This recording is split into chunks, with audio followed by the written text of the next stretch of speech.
Düstur,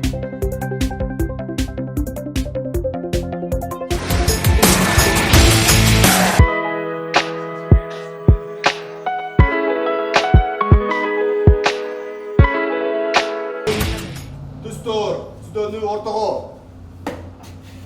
Yoldaş полковник, 2-3. Karavul Mehmet Amaşığa dizildi. Karavul başçı Uluk Leytenant Nastayev. Саламатсыздар, жолдоштор. Salamat, boz. Эркин тур. Erken dur. Өрткө чыгып атканда же маршруга чыкканда өрт жол эрежени бузбай жүргүлө. Обязательно бияктан чыкканда световой, анан звуковой маяктарды иштетип, анан келгинче ошо маяктар менен жүрөсүңөр.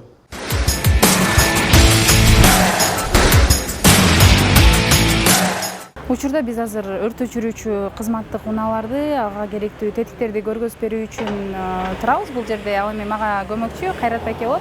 Кайрат байке, айтсаңыз, деги эле кызматка келип, жумушка келип, иш күнүңүздөр кандай башталат, техникаларды кандай кабыл аласыздар, даярдыктар кандай көрүлөт, ошолор туурасында мага айтып берсеңиз, Иш күнү биз уже эми саат бир где-то 8-тен өтүп уже келип калышыбыз керек. Келип, котордум, кийинип, 8-тен 40 мүнөт өткөндө кароол башчы эме кароолдун өздүк курамын тизип, баардык эме өзүнө тиешелүү документтерин, өздүк документтерин, там служебный удостоверение эмелерин баарын текшерет. Чач, окантовка эмелерин баарын текшергенден кийин 8:50 өзүнүн нөмөт алмашы башталат. Нөмөт алмашууну жетекчилик өткөрөт. 8:50 ошо бир 5 мүнөт разводдон кийин анан ошо нөмөт алмашуу өзү башталат. Ошондо балдар эмеге бүгүнкү нөмөткө туруп аткан кароолдун өздүк курамы ошо өрт өчүрүүчү унааларда болгон баардык шаймандарды, жабдыктарды кабыл алууга киришет. Берден күжүрмөн эсеп табели деген бар. Ошолор жазылганда эртең менен нөмөттү алып атканда ким, мисалы техник айдоочулар бар, өрт өчүрүүчүлөр бар, команда башчысы бар. Ким эмнени алыш керек деген. Ошол эме негизинде ар бир өзүнө тиешелүү шаймандарды алат. Ошондой эле ошо эме күжүрмөн эсеп табелин ошо эртең менен нөмөттү алып атканда, өрт өчүрүүгө чыгып атканда ким эмне кылыш керек, жана өрт маалында ким эмне жумуш аткарат деген бар. Ошонун негизинде иш алып барылат. Келиңиз анда азыр бизге ошо иш кабыл алуу процесстерин баардыгын көргөзүп бербейсизби? Бул өрт өчүрүүчү техникада болгон шаймандын эмеси бар, описте, опис түзүлгөн. Кандай нерседен канча даана бар экен, ушунун негизинде анан балдар алышат. Список менен толукталат. Ошо список эме берден 4-чү кароол жооп берет эмечи. Анан ошолор түзүп койгон. Могул бар деп. И ошо опис боюнча наличие количествосын кабыл алышат да, целостность бүтүн эмесин баарын. Ошо опис боюнча ар бир отсек деп айтылат. Ар бир отсекте эмне бар, эми ошонун баары жазылган. Ошо менен бүт санап кабыл алат. Автоунаанын үстүндө дагы шаймандар бар, өрт өчүрүүгө керектелүүчү. Ошонун баарын эме бүтүндүгүн, сынган эмесин ошонун баарын карап кабыл алышат. Текшере аласыздар, эгерде техникалар толук эмес келип калган болсочу, анда ким жооптуу болот буга? Тапшырып аткан кароол жооп берет ошого. Ал кароолдун мойнунда илинип калат да, жазылат. Мисалы биз себеткенде азыр бул текшерип бүткөндөн кийин айтат мага эме алдым, алган жокмун деп. Алган жокмун болсо могул себептен алган жокмун дейт машинанычы. Ошондо мен тиги тапшырып аткан эме кароол боюнча нөмөтчүсүнө барып, могул жок экен, могул себеп менен могул машина автоунаа алынбай атат дегенде ал келип ошону кандай айтсам, устранить этет да, орусча айтканда, устранить этип, кайра бир сире келет да, карап туруп анан негизи өрт өчүрүүгө барганда, мисалы, ар кандай баягы кырдаалдар болот да, суусу төгөнүп калат же ушундай. Сиздер атайын даярдык көрүп атканда, мисалы, могу бир машина канча көлөмдөгү суу куюп барасыздар? Бул эртең менен каяктан кайра түгөнгөндөн кийин баягы толуктап сууну алып турасыздар дегендей. Машинада 6 тонна суу бар да, мында. 6 тонна суу. Анан көп кишилер ойлойт, барып эле суу чок кел деген сөз көп айтылат да. 6 тонна суу машина бул өз насос эме производительствосундай өзүнүн чыгарган эмеси секундасына 40 литр. Ошондо эсептесеңиз 6 тонна где-то бир 10 мүнөткө жетпейт.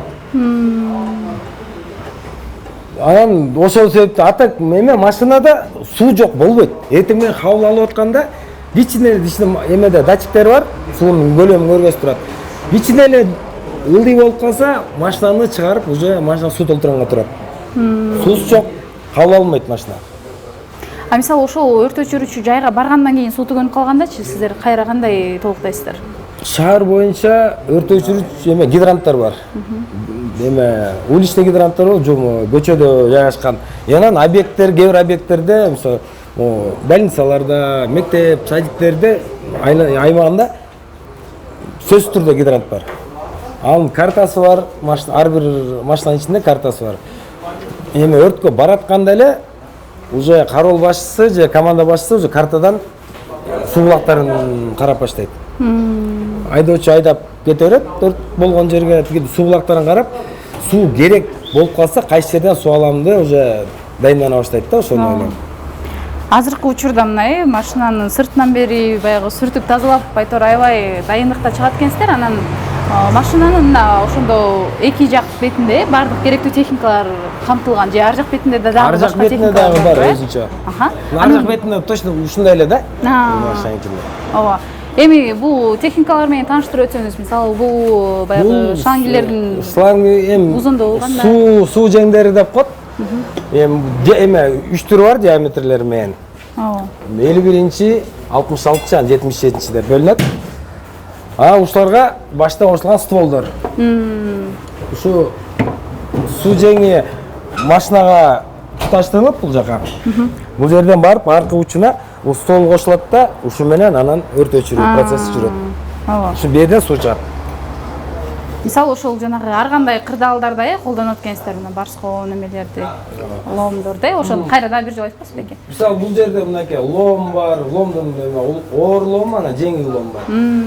Барскан бар. Бул өрттө ар кандай эме болуп калат да. Учурчу ошондо эшикти ачыш керек болуп калат. Терезеде жанакындай эме торлорду коюп салат темирден. Ошолорду бузуп кириш керек болуп калат. Ошондой эмелерге колдонулат. Бул эме сумкалардын ичинде? Бул сумкалардын ичинде теплоотражательный костюм деп коет, жана эмеден көрсөңүз, жалтырак мындай эме болушуга, космонавттар болушуга. Ошондой бул жанагы заправка, жанагы өтө катуу температурада өзү курамын сактаганга да. Мындай өрттө тиги эме өрт өчүрүп жүргөн кийимин кийебиз, көрдүңүздөр го, тизип турат. Өтө катуу ысык да ушулар кийилет. Гидравлический аварийный спасательный инструмент деп коет, граждандар.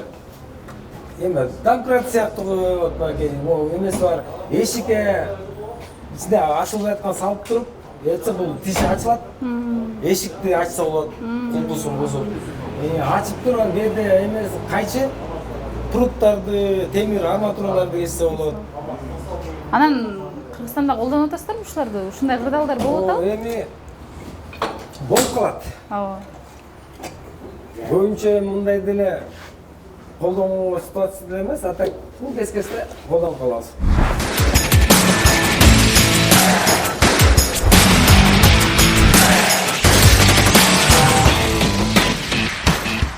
Өрт өчүрүүчү кызматкерлери бир гана практикалык жүзүндө иш алып барбастан күнүгө сабактар дагы өткөрүлөт. Ал эми сабактарда эмнелер өткөрүлөт, кандай нерселер болот? Азыр биргеликте күбө болобуз.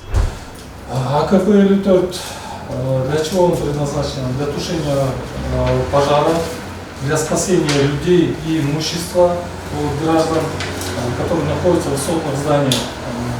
Кроме этого, доставка пожарно-технического вооружения, доставка личного состава, верхние этажи, это до крыши 15-этажного здания или же до 16 этажа. Теория сабактан биринчиден бул техника менен иште, анан ар кандай ситуацияда өрттөрдү өчүрүү, например, катуу шамалда, неблагоприятные погодные условия деп, анан больницада кандай өчүрүш керек. Техника безопасности. Өрт өчүрүп атканда, например, высотный зданияда өйдө жакта өчүрүп атканда кандай өчүрүш керек, өзүнүн коопсуздугуну кандай сакташ керек, ошонун эрежелерин баарын жеткиребиз да. Биз азыр Кытайдан келген өрт өчүрүүчү унаанын ичинде турабыз. Бизге азыр ушул өрт өчүрүүчү кызматкери унаанын кызматтары менен тааныштырып берет. Кандай өзгөчөлүктөрү бар заманбап унааны биргеликте тааныша алганда. Кытайдан келген бул автоунаа Хова үлгүсүндөгү автоунаа. Өзгөчөлүктөрү биздин эски машиналарга караганда жакшы. Көп эле жери кнопкалар жаманбап жасалган.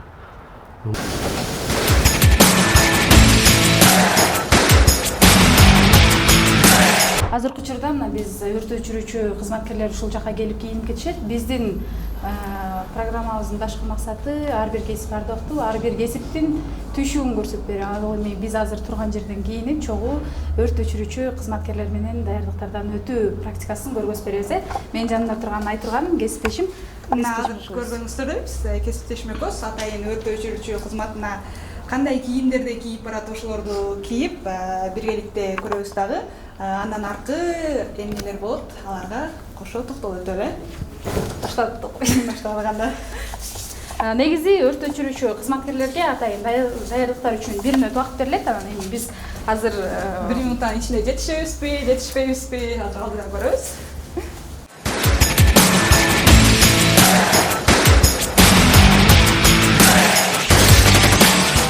Биз даярбыз. Азыркы учурда биз машыгуу процессине келдик. Айтурган экөөбүз азыр убактысына жетишпесек дагы дал ушул кызматкерлер кандай этаптардан өтөт, кандай кыйынчылыктар менен, кандай даярдыктардын үстүндө иштешет, биз сиздерге көргөзүп беребиз, Айтурган. Да, кеттик.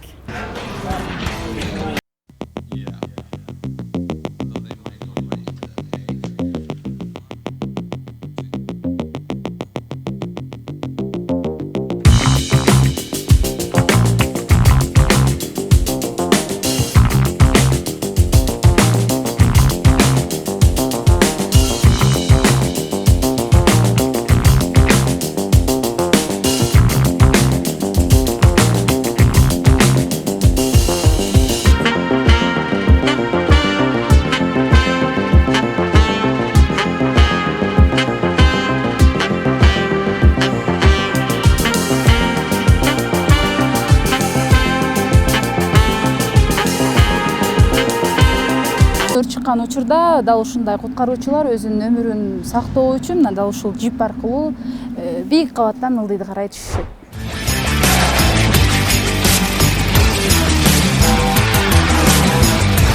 Мына бул аппарат сжатого воздуха деп коет. Бул аппарат, бул боевой одежда пожарный деп коет, ушунун сыртынан кийилет. Бул түтүнгө, адам куткаруу же өрт өчүрүүгө кийилет. Бул орусча аппарат АСВ деп коет, аппарат сжатого воздуха. Предназначен для защиты органов дыхания и зрения человека, непригодный для среды. Бул аппаратты айтсак, түтүнгө келет, адам куткаруу иштерин алып барат. Ушундайга багытталган. Салмагы 16 кг. Иштөө мөөнөтү 30 мүнөт, 40 мүнөткө чейин жетет. Анан мунун өзүнүн сигнальный устройствосу бар. Сигнальный устройствосу ичинде манометринде давлениясы 150 болгондо ышкырып баштайт. Ышкырганда ошондо адам билет да. Воздух ичинде кислород аз калды деп.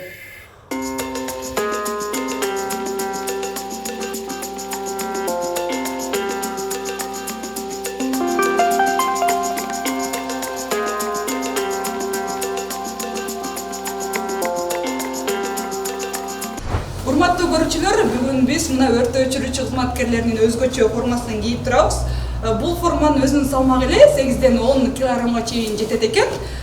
Бул кийимди ошол өрткө чыкканда жана өртөнүп жаткан жерлерге атайын ушул форманы кийип барат. Жана ал жерден кандай болот, ошону толугураак да бизге түшүндүрүп өтөт. Бул өзү теплоотражательный костюм деп коет. Бул эмеге багытталган. ГСМ өрттөнгөндө, мисалы ошол нефтебазаларда, май куюучу станцияларда, ошондо өрт чыкканда, ушуну өздүк курам кийет, боевой одежданын сыртынан. Анан кийип, пенный атака деп коет, ошону кийип, өрткө жакыныраак барып, өрттү өчүргөнгө ыкчам аракет кылат. Анан мунун туруштугу 200 градус температурага туруштук берип атат экен. Анан иштөө мөөнөтү бир 10 мүнөттөн ашпаш керек экен. Ошондо өздүк курам иштеп аткан маалында аркасынан мойга суу чачып турушат да. Суу чачып муздатып туруш керек. Себеби ичи ызыйт да. Ошондой өзгөчөлүгү бар. 5-бөлүм өрткө каршы кызматы, старшина Баитова. Пожар. Кайсы адрес? Номериңизди айтып коңуз. Хорошо, кабыл алынды, азыр жиберебиз.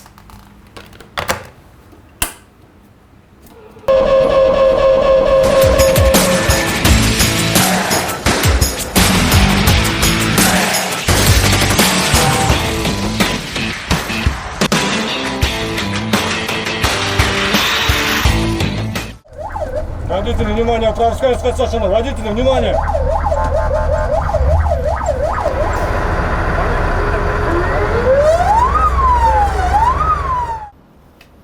Мен бул кызматка, өрт өчүрүү кызматына келгениме 14 жылдын жүзү болду. 2009 жылдан бери ушул кызматта ийгиликтүү иштеп келе жатам. Ушул жумушка. Мисалы мындай да, бул кызматкерлер өзү мына биз азыр сиздер менен чогуу жүрүп, канчалык түйшүктүү экенин көрүп атпайбызбы? Анан жаңы келген учурда ар кандай оор кырдаалдар болуп атат. Ошол нерселерди көрүп деле мындай психологиялык жактан таасирин берет бекен? Биздин нөмөт учурунда өрткө чакыруу келип түштү. Чакырылган дарек боюнча барсак, 4-чү кичи микрорайон болчу да. Ошо 4-чү кичи микрорайонго барсак, көп жашаган үйдүн 4-чү кабатында квартира күйүп атыптыр. Ал квартирада бир өзү жалгыз жашаган орус бар экен да. Орус ошол орус киши жашачу экен. Негизи ал орус киши мурун эле кошуналарына, ошол тегеректе жашагандарына баарына айтчу экен да, баягы отуруп калганда эле мен өрттөн өлөм, өзүмдү өрттөп өлөм деп чымбы калыппы, ошентип айтчу экен да негизи. Анан ошол күнү барсак, ошол чакыргандар экен, ошол орустун үйүнө туш болдук да. Кирип барып эле суу жеңдерин тартып, ошол квартирасынын эшигин талкалап кирсек эле ошол орус киши жерде ошо эметип жаттыр да, эс үчүн билбей. Анан биз деген түтүн каптап, ошол маалда аябай түтүн эмеге кире албай койдук да, ошол эмегечи, квартирасына. Анан машинеге барып, өрттөн коргонуучу аппараттарды кийип алып, өрттөн түтүндөн коргонуучу аппараттар кийип алып, ошол коридоруна кирип, бардык кошуналардын эшиктерин тыкылдатып, анан эметип баштадык, коопсуздуу жайларга чыгарганы. Анан ошол бир эшигин такылдатсам эле мен ачпайт, анан дагы катуураак такылдатып эле ичине кирип барсам эле ичинде 2-3 кичинекей кыз бар экен да. Анан ошол 2-3 кичинекей кызды көтөрүп алып чыгып эле коопсуздук жайга алып чыктым да. Коопсуздук жайга алып чыгып эле анан алар дагы өзүнүн коркуу сезими аябай болуп калыптыр да, ал кыздардачы кичинекей. Ата-энеси да ошол маалда жок экен, үйдөчү. Түтүн басып, ошол коридордон. Ошондой учурда баягы ата-энеси каралбай калган кыздарды көрүп мен дагы жаман болдум да, мен дагы ошол кезде. Булар ата-энеси келбей калса кандай болот?